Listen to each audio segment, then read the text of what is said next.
يقول جل جلاله: كتاب أنزلناه إليك مبارك. لما؟ ليه يا جماعة؟ ليقرأوا؟ لا، عشان كذا يا جماعة احنا قرأنا بس ما حسينا بشيء، ما حسينا بطعم القرآن. ليسمعوا؟ لا، عشان كذا يا جماعة سمعنا بس ما لن يحصل لك المطلوب ولا الحكمة من إنزال الكتاب حتى تتدبر الآية. قال الله: كتاب أنزلناه إليك مبارك.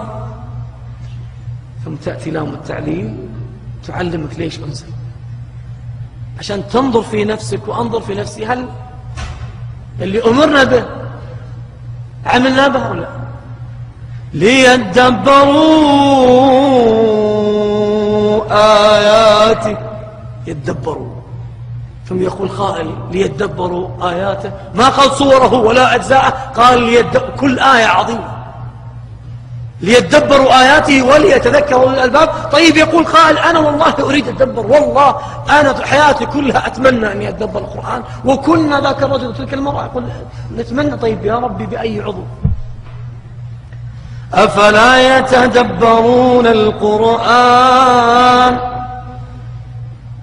أفلا يتدبرون القرآن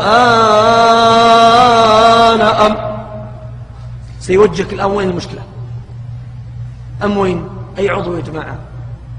أم على قلوب أقفالها. إذا القضية يا جماعة كلها هنا. ليه؟ إذا صلح هذا اللي برا كله يصلح، كما في الصحيحين من حديث النعمان بن بشير رضي الله عنه قال النبي عليه الصلاة والسلام: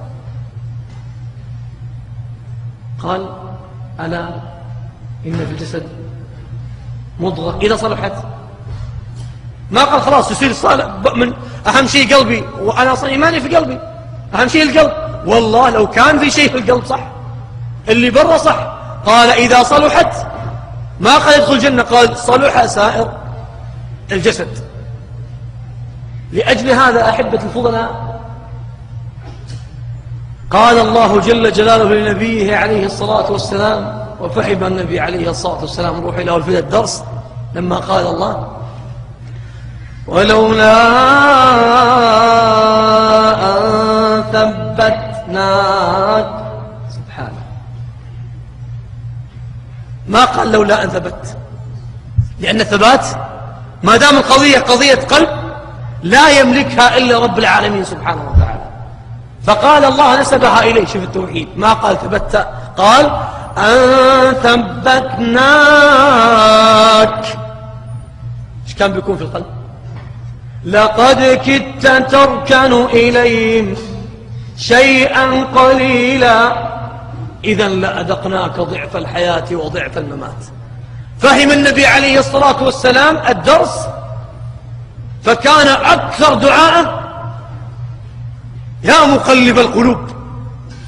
ما دام القضية قلب يتقلب ما أقدر أملكه، وقد أركن إلى من يعادي الله جل جلاله وأنا لا أعلم. إذن يا ربي ما دام الثبات من عندك ثبتناك، إذن يا ربي يا مقلب القلوب أنت ثبت قلبي على دينك، أنا لا أستطيع أن أثبت. ووالله يهلك المرء إذا ظن أنه يقدر يتحكم بنيته، أو ظن أنه يملك قلبه. عشان كذا واعلموا أن الله يحول بين المرء وقلبه. يوم تصلي تلقاك من يوم يقول الله أكبر وأنت كل ذرة فيك تبكي، ويوم من الأيام تصلي وتسمع آيات تزلزل الجبال الراسيات وكأن اللي يقال لك كلام بشر. ما في شيء تغير، يحول بين المرء وقلبه.